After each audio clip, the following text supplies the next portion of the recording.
I know it's been a long day. We started very early in the morning, and but I think the session is really very interesting session. Topical issues, great papers, excellent speakers, and amazing discussions. So I think it's really worth the effort we are going to do over the next 2 years, over the next 2 hours. Next 2 hours. So I'm really delighted to chair this session, and the first paper is going to be presented by Patrick Cohen from Toulouse School of Economics. Thank you. It's a pleasure to be here. So this is joint work with my brother Jamie, who's at Imperial. He also has an affiliation with the Bank of England, and we use Bank of England data, so the usual disclaimer applies. Now, this is going to be, as you see from the title, a paper about the interbank network. And sometimes people say interbank network and they mean very specifically short-term lending, but we intend it here more broadly, more generally. So any direct interconnection between banks through lending or through derivatives. So any direct interconnection. And the trade-off is a fundamental one in almost any setting of regulation, which is how do you keep the good and get rid of the bad? So the good here is that there are some gains to trade. So if you think, for example, about lending, the bank being lent to, maybe they manage their liquidity risk in some way, or they're able to fund some profitable project, and because of that, they're willing to pay an interest rate to the lender. So there are gains to trade. That's the pro. The con, as we're all familiar with, is counterparty risk. So maybe the person to whom I lend does not give it back to me, which can aggregate across the network into systemic risk. This is a quotation from Janet Yellen, but actually Jay Powell this morning said something very similar about there being trade-offs to any type of regulation. So ultimately, what I'm going to be building towards is tweaking existing regulation to improve exactly this trade-off. To get there are a few intermediate questions. So how does contagion work? How is the network formed in the decentralized setting? How does existing regulation work? And then how can we tweak it? So these are our findings, but given that it's a short presentation, I won't go through them in detail now, but just as a direction of travel, what I'm going to try and persuade you is that there's good reason to believe that contagion is heterogeneous across banks, and given that we're in a network context, even heterogeneous across bank pairs. And the regulation change that we're going to build towards tweaks existing regulation according to that heterogeneity. So we're not going to have anything to say about the level of capital regulation on average, for example, but we are going to propose a tweak that increases capital regulation slightly for some connections and decreases it for others. So that's what we're aiming for. So the way we do this, again, this was in the title, it's a structural econometric approach. So I'm going to spend a few minutes on the data, then the model, then the estimation, and then the counterfactuals. Their data is Bank of England data on aggregate counterparty exposures. So you see they started collecting it after the crisis, obviously, and stopped in 2018 because people weren't using it in a regulatory setting. But effectively, it's self-reported aggregate exposures. So Goldman Sachs, for example, is saying if JP Morgan were to fail tomorrow, this is how much I would be out across all the different types of relationship I have with JP Morgan. So derivatives are a large portion of this, but also debt and various types of securities lending. It is infrequent, so it started off being collected every 6 months, then it moved quarterly. So both T and N are small, but given that this is a full network, the number of data points is reasonable enough to do empirical work on it. One important clarification, this is a good, or perhaps the best in the literature, view of what is below the waterline in terms of this iceberg of interconnections, because there's a lot out there that looks at interconnections in very specific settings, overnight lending, CDS contracts, for example. So this is a good view of what's under the waterline, but it isn't perfect. So the data is incomplete in certain respects, which we take seriously in the paper, but given that this is a short presentation, I won't go into detail here. So this is what it looks like. Now, these are big global banks. So what we effectively see is the core of the network. So the main thing that jumps out here is the density of it. So the nodes around the edge are the 18 banks. The size of the circle is the aggregate incomings to that bank. The width of the line represents the size of the exposure. And then you'll see some lines are solid and some are dotted, which indicates whether there's an exposure that goes both ways or only in one direction. So it's very dense. We don't see the sparse periphery. It's only about the core that we see. So on to the model, where, again, it's worth bearing in mind that the model is intended to get at this trade-off between risk and some gains to trade. What we have is a simple model of counterparty risk. So this is a spatial autoregression, a SAR, which is a workhorse network econometric model that basically relates outcomes, so in this case bank default risk, to a bank's fundamentals, its exposures to other banks, and the risk of its counterparties. So, this has been used in finance, but also in many other contexts. So one example I might come back to later is maybe the outcome is test scores. The measure of spatial proximity instead of an exposures network is where people sit in a classroom, and the fundamentals is exam performance or intelligence or something like that. So it's used widely. It is mediated by a spillover parameter that governs how intensely contagion occurs. And we're going to allow this spillover parameter to be heterogeneous in various dimensions. So across pairs in some cases, or in a more simpler parameterization in others. Now, there are many reasons why this could be the case. The most obvious is risk sharing. So I lend the same amount to one bank and to another bank. They are equally risky, but we share risk in some better way, and that bad states of the world for them are good states of the world for me. But there are also other reasons. It could be about the jurisdiction, it could be about the volatility, it could be about the type of exposure, so how much of it is debt, how much of it is derivatives, for example. So there are many reasons to expect this parameter to vary. Then network formation then is going to involve supply and demand. So banks are going to supply exposures, so to lend, in its simplest example, in order to earn a return. They pay a cost to do so, and that cost is going to be a function of two things. One, regulation, capital regulation, which mandates how much equity I need to raise. And two, the risk of the bank supplying the exposure. So you can think about it as regulation being the amount of equity I have to raise, and cost of equity being a function of bank risk. So that is the relationship between counterparty risk and network formation. Then on the demand side, banks demand exposures, they demand funding, if one thinks about it purely in terms of lending, as heterogeneous inputs into a production function. So I'll show you a few equations, but I'll go over it quickly. The only notation you need to know is the following. So C is going to be the size of the exposure, the aggregate exposure. So CIJT is the total exposure of I to J at time t. P is then the default risk of bank I at time t. X is its fundamentals, so something that is purely about that bank and is not through the network. And then gamma is going to be this spillover parameter, which we allow to be heterogeneous. So here then are the equations I'll show you. So that first one is the SAR, the spatial autoregression. The outcome P is a function of fundamentals plus a term that depends on bank I's exposure to other banks, the risk of those banks, and then this network spillover gamma. On the supply side, so in terms of how C, equilibrium C, depends on P, banks lend across a portfolio of options. They are paid an interest rate R, and they pay this per unit cost, which, as I said, is a function of regulation and their default risk.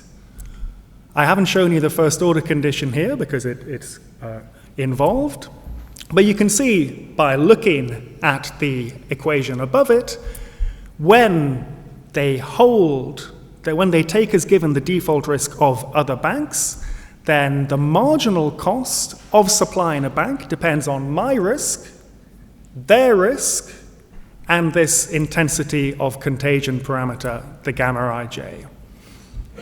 Then finally, to close the model, all we need is something that pins down R, the interest rate, where we have linear demand with differentiated products. Differentiated because there's quite a lot of heterogeneity in terms of exactly what type of instruments make up this aggregate exposure.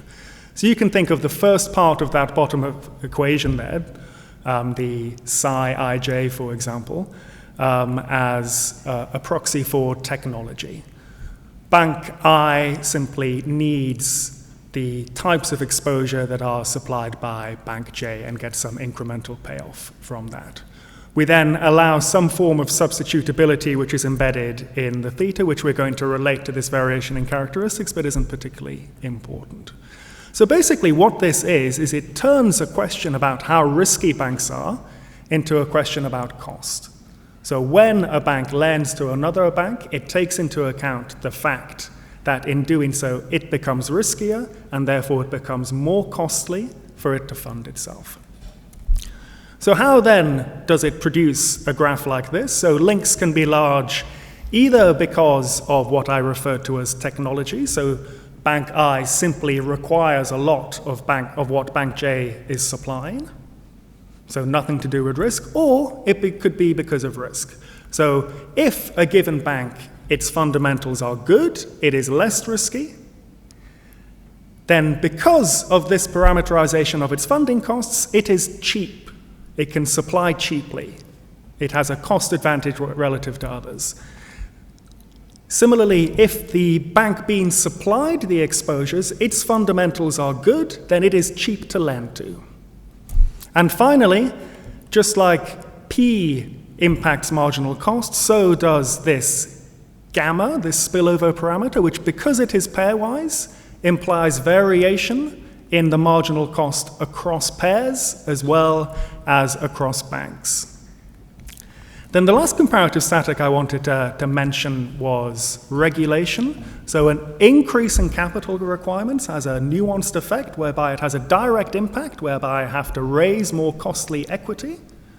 But at the same time, the network changes in response, and so does bank default risk, and that goes down. So it isn't obvious ex ante whether regulation stimulates or harms the network.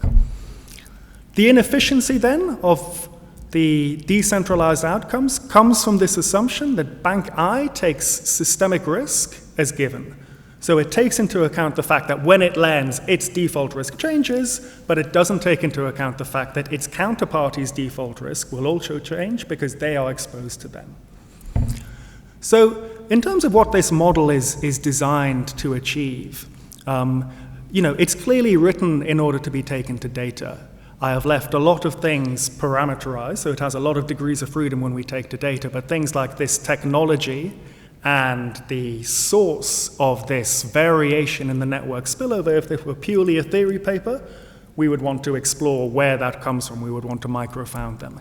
Here, we're able to estimate them from the data, so we benefit in that case. Obviously, that comes with the caveat that you then need to believe that what we estimate, these parameters, hold constant in the counterfactuals that I'm going to run later. So that's the quid pro quo to microfounding some elements of this mechanism and leaving some as a reduced form. So given then that we are seeking to estimate it, how do we do that? So there are two sets of moments that we seek to match. The first is matching this network data, so matching that graph that I set up there. We have a series of snapshots of that. Our model for a given parameterization implies a series of networks, and we match them. The second set of moments is from CDS implied risk for banks. So basically, when the CDS premium for a given bank is large, we infer that as its default risk as being large. So it directly measures and estimates this SAR model, this spatial autoregression. So there are two sources of information about this key parameter, these key parameters rather, which are these gamma ij. Finally, we need a measure of a fundamental, which we use as local economic conditions coming from bank equity indices. So basically, for the Japanese banks in our sample, a shock to a Japanese equity index is a shock to the bank fundamentals. And then we can infer information about these gammas both from variation in default risk and from variation in the network position. So if you think about the school example, it is very difficult to look at where students sit in a room and look at how their test scores are correlated and infer network spillovers, whether scalar or heterogeneous. That is a difficult exercise. Here, the advantage of having an endogenous network is instead you look at where the students position themselves around the room, and from that you infer the strength of the spillover. So you can think of a shock to a bank fundamental as a shock to the intelligence of a given student. People change where they sit around them, and you can infer something about the extent of the spillover. The advantage of that is twofold. Number one, we obviously have a lot more network data than we do default risk data. The default risk data is n by t by definition, whereas here we have n by n minus 1 by t network links. The main advantage, though, is it allows us to include a much broader range of fixed effects. So in particular, we can control for bank time fixed effects and look effectively only at where banks, relatively speaking, concentrate their exposures. So there are advantages to including this network formation model in order to infer this spillover, rather than looking for it directly in the outcomes. So these are there's one parameterization here. We estimate a fully heterogeneous gamma matrix network spillover as an extension, but that's a lot of parameters. It's hard to do with much power. So we also parameterize it there in the middle of the slide as a function of bank-specific gammas. And this is what they are. So basically, this means that there's very broad heterogeneity in the risk and thus the cost implications of a given exposure. Some are effectively costless, and some are extremely costly because they add a lot to the risk. Now that we have this estimated model, we'll answer a couple of the questions I set out to begin with. Now, the first is around systemic importance. So this is important to understand how these network models work. So we have outcomes that propagate through a network. Now, which bank, which node within that network contributes the most? It's also important for regulation because, as we all know, regulation varies according to whether you are deemed systemically important or not. And one of the ways this is done is via eigenvector centrality. So that simply looks at the raw network and it gives you a ranking. This is the most systemically important bank. This is the second most systemically important bank in its contribution to bank default risk. And typically, this is done on the raw network, i.e. just on the size of the exposures. Now, if the network spillover parameter is a scalar, then this doesn't change anything about the ranking. It drops right out. If, alternatively, the network spillover parameter is a matrix, is heterogeneous, then the ranking changes. And importantly, it isn't just white noise how it changes. Why? Because the point of the model is that relatively safe links, so those with a low gamma, are endogenously bigger.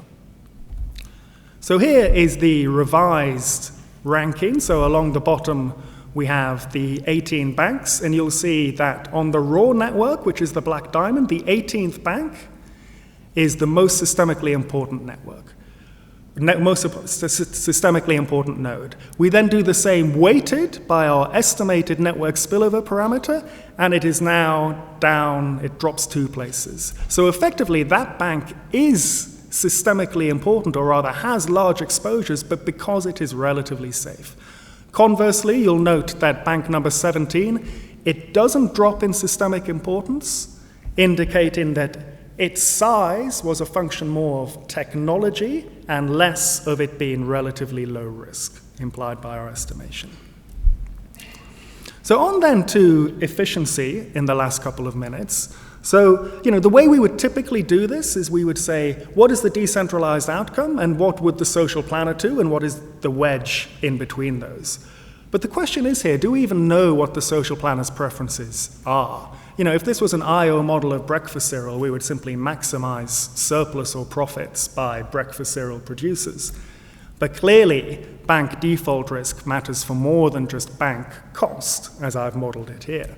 So we think about outside surplus as being the real economy surplus that depends on bank default risk, but the way in which it depends on bank default risk is very hard to measure.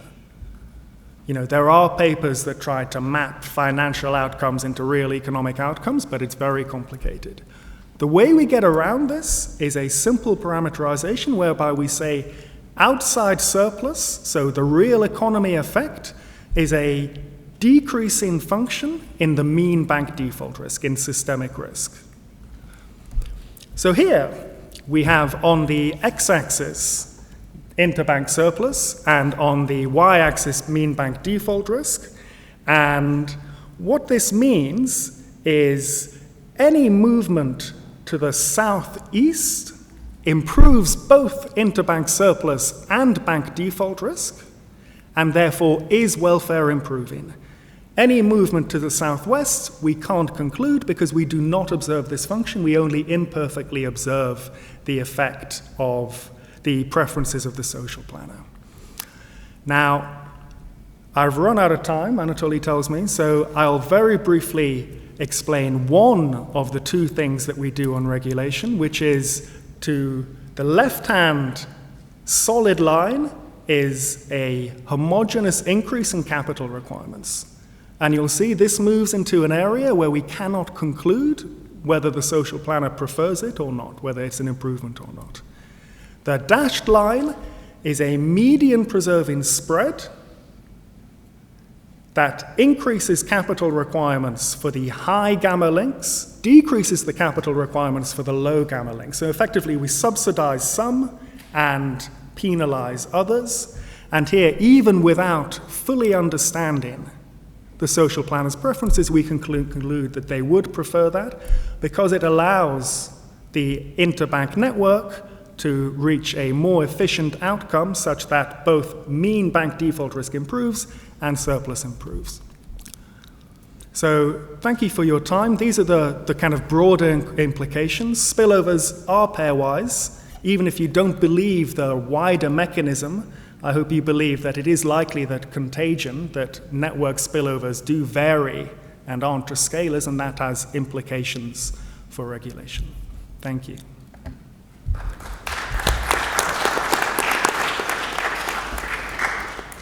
Thank you, Patrick. The discussant will be Piero Gottardi from University of Essex. Thank you very much. Thank you for inviting me to discuss this paper. This is indeed is a very interesting paper. It's a very ambitious paper as well, and I think Patrick did a great job in illustrating the key ideas. So it's making my life easier. So the point. So this paper is trying to combine the analysis of the systemic risks that arise in financial networks with the network formation. And already per se, the network formation is a much less study because it's a much more complicated and difficult problem to analyze. So that paper is moving an important step in trying to attempt that direction to integrate that. And on top of that, it's aiming to connect that to the data. So there is really a lot in the paper in terms of what is done. So the basic idea is that from what we know already from the literature on financial network is that indeed there is a benefit of the existence of network in terms of resharing, but they can also generate amplify risk, they can generate contagion in the system. And as far as the network formation is concerned, there are going to be network externalities that the decision of a bank are going to affect, depends on the risk on the other banks and feedback on the risk on the other banks, so they can generate room for inefficiency and externality. And so let me then just try to go briefly through what are the key ingredients of the model. So there are two parts in the model that, as Patti explained. So the first is the spillover, the effects that the formation of the exposure, the interbank network between the banks is going to feed back into the default risk of the individual bank. So that is going to depend on what is the risk on the asset returns of the bank, and then it's going to depend on what is the lending to other banks and the borrowing from other banks.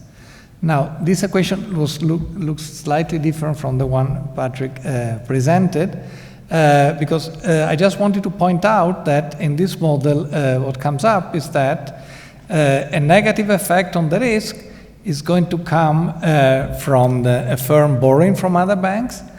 So it's going to contribute negatively on the default probability on that bank, while lending to other bank is going to contribute positively to the default probability of a single bank. And I was just trying to see how we can relate that from what is the lesson that we have learned from other models that have been used quite extensively in studying bank formation, where starting with a level of mutual exposure between banks as given, so here I was just trying to rewrite what are the conditions that we get in terms of the default probability, using the same notation as in the paper. And as you see, the default is just the probability that the value of your liability exceeds the value of your assets. And so the implication that we get of this is that, again, you have that, so like in what Patrick presented, is that the default probability of a bank is going to be related to the default probability of the other bank. And the larger the default probability of their bank, the more the default probability of its own bank. So that's the positive spillover. That's a contagion effect. But there is a difference a bit in the sign of the relationship. As you see here, the more is going to be the borrowing from other banks, the more is going to be my default probability. And the more I lend, I increase my asset, the more I am that is going to improve my balance sheet and is going to reduce my probability of default. Now, of course, we understand that there is also the cost of funding a bit related, but I just wanted to point out that there is here a bit of difference in the way we capture the effect of the incentives of lending versus incentive of borrowing from other banks that are here. And I think it may be useful to maybe to try to clarify this point in terms of how to relate this. Now, moving to the second point, so that has to do with a more sort of classic effect about financial contagion and right. So then the other point, on the other hand, connects to the probably what from the modeling part is the more novel part of the paper, which is the network formation, right? What are the incentives to establish links?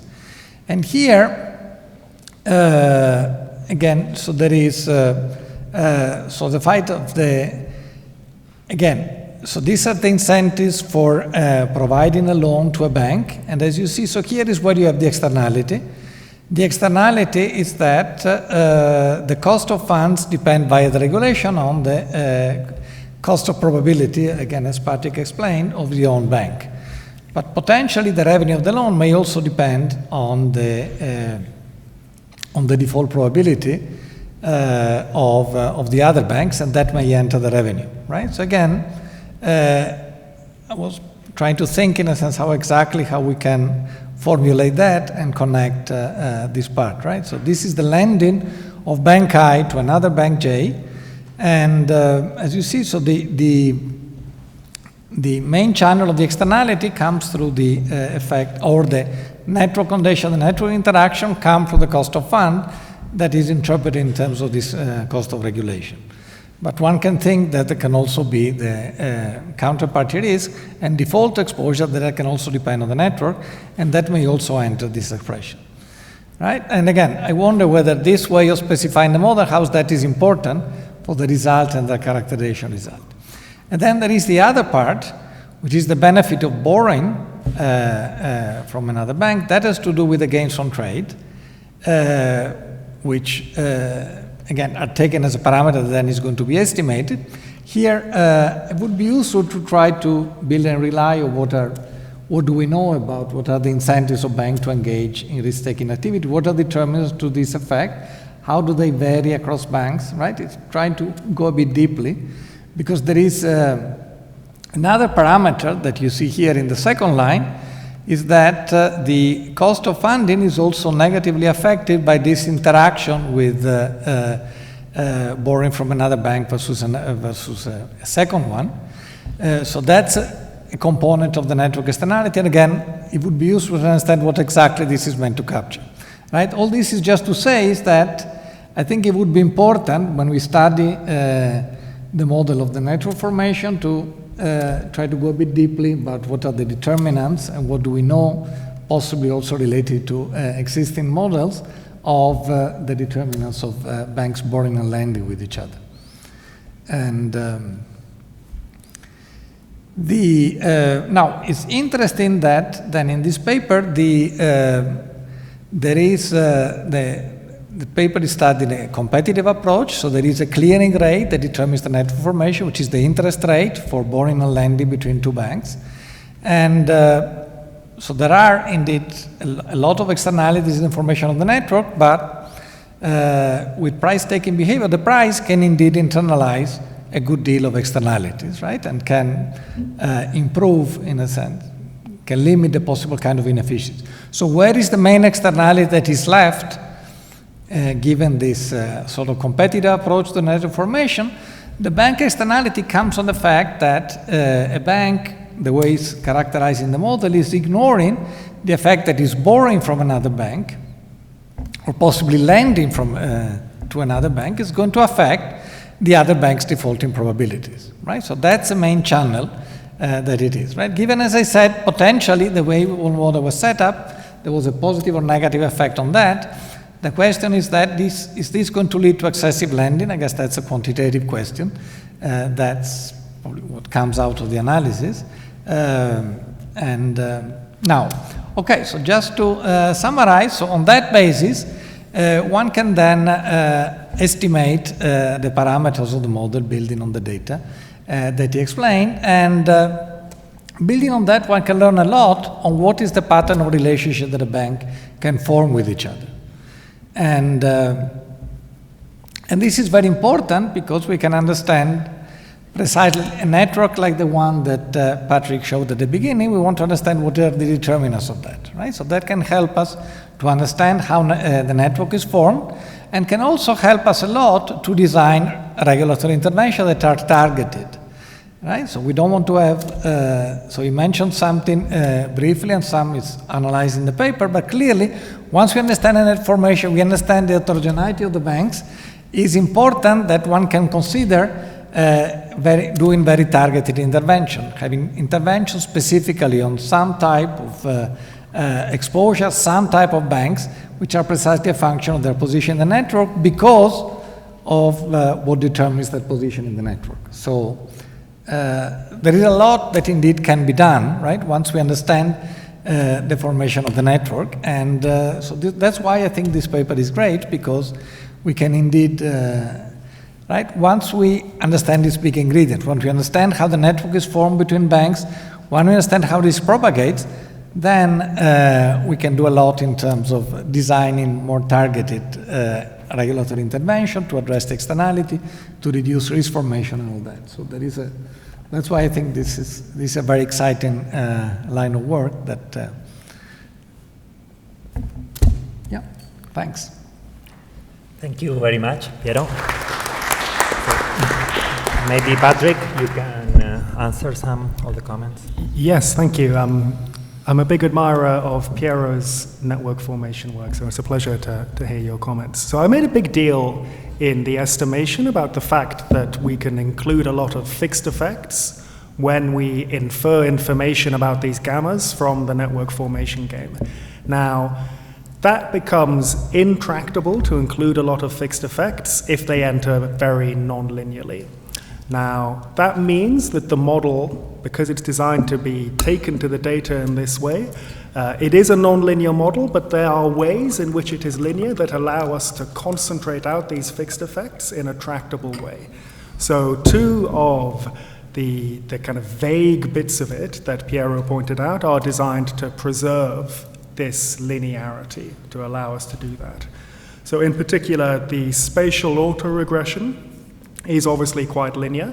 Now, it's quite nice because it's the workhorse empirical model, so it's nice to be able to link to that literature. But clearly, the theoretical standard for contagion is, like the Eisenberg and No paper that he referred to, is much more nonlinear. So we can't take it to data. In an early version of the model, we did simulate an Eisenberg and No style, more familiar finance spillovers model, and then show that a SAR can fit it relatively well. That also adds some loose micro foundations to when I said that gamma ij, the spillover, can reflect risk sharing. You can put risk sharing in Eisenberg and No and show that it is reflected in this variation in the reduced form parameters in that way. So, that's why we need to take some of the shortcuts, if we like, that we do, particularly for the SAR. But you can, and I appreciate that the version you saw didn't have that, show that these reduced form imitations are good proxies for how the theory finance literature would typically approach them. Thank you. Time for some questions from the floor. Rafa?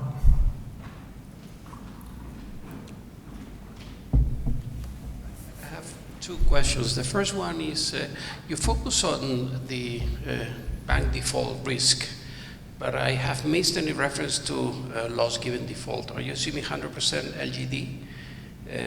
That's the first question. The second question is, can you use your model to discuss as a possible counterfactual the introduction of CCP's central clearing counterparts? There was another question over there. Thank you. Very interesting. My question addresses the aspiration to inform regulators. My understanding, based on recent papers, is that essentially this kind of problem is an NP complete, computationally NP complete problem that would require quantum computers to really disentangle overall effects. That's of the interest of regulators, of course. It is quite different to build up a model of building a network up than addressing a network as it is. Do you think this assessment is correct? I mean, this far-fetched conclusion that this can inform regulators, and rather it can inform approximations like the one suggested by Rafa to design kind of mean field effect solutions like CCPs, etc.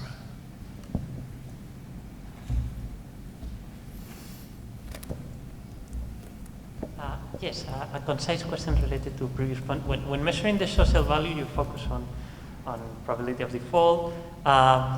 Then in other kind of models, you would also look maybe to the total volume of credit that is granted at the end to the private sector.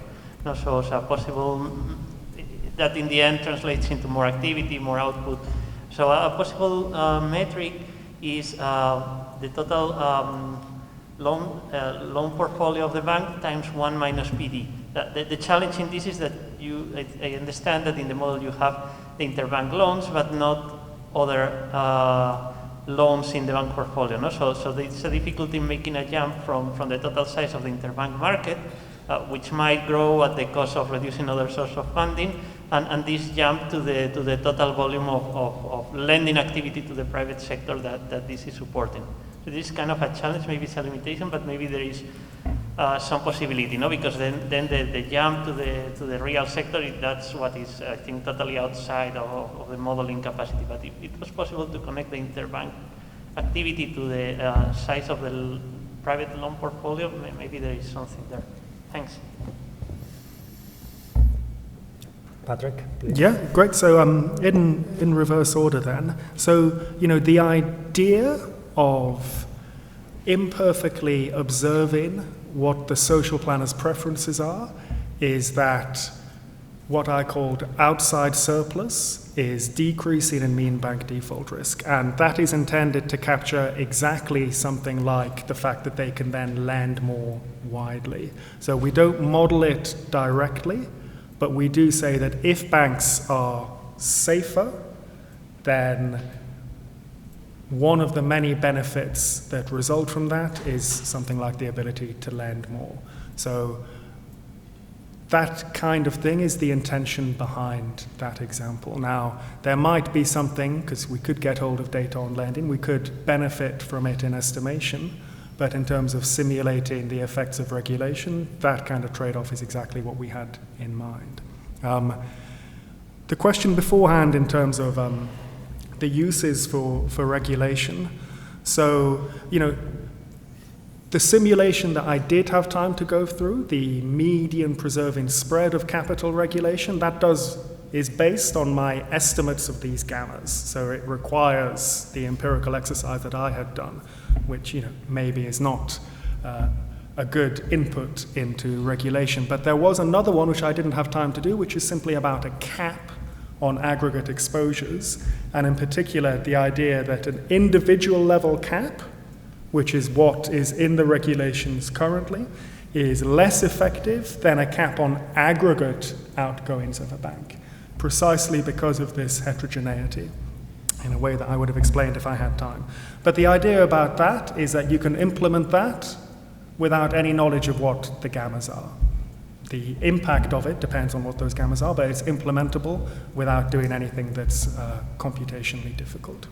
Then the question on CCPs. So we see some exposures to CCPs. We don't see the exposures held by CCPs, and we don't see their default risk. So in some sense, that is a limitation to a model that is intended to be estimated and to have empirical meaning to these fixed effects and to these heterogeneous gammas. So without knowing those, and they are not empirically available to us, it would be difficult to reach a kind of meaningful conclusion. So, we can answer certain specific things quite well where we know those parameters, but questions like that are difficult to do the way we've set up the model and the estimation. Thank you. Thank you, Patrick. Thank you, Piero. And